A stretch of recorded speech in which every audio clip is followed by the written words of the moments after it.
speak about this now. I'm joined by Duncan Smith, a senior Conservative backbencher, and of course another former Tory leader. The idea of a free vote, that Brexit is so contentious, so complicated that at the end of the process it's right that MPs here vote with their conscience. That's John Major's suggestion. What do you think of it?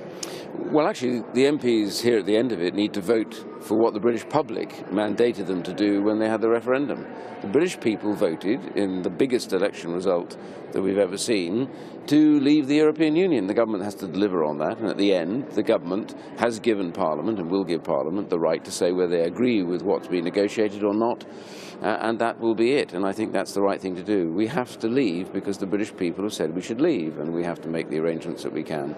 And therefore, having a second referendum or whatever, I haven't listened to John Major's speech, but it does seem to me rather absurd when actually we've had a referendum and they've spoken, and I think that's enough. He says it's a matter of conscience now, that Conservative MPs should vote with their conscience. Doesn't matter what the party managers say to them.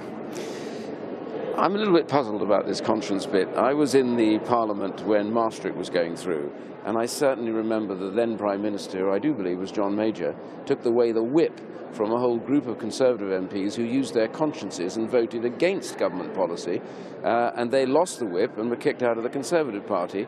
I remember the whips cracking down and bringing people in by ambulances to vote because they had to get his government policy through.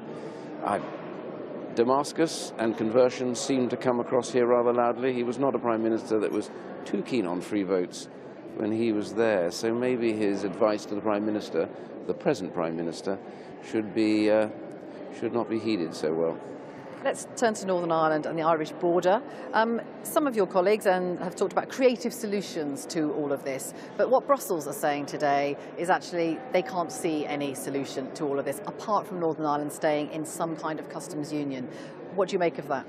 I don't agree, actually, and I'm not alone in not agreeing about this. There's a very interesting EU parliamentary report that points out that there is no reason for a border, no matter what the settlement is, because there's a lot of ways of doing this. So they agree about it. The HMRC, the people responsible for food and farming, have all said we will be very set for whatever the arrangements are. There's no need for a hard border.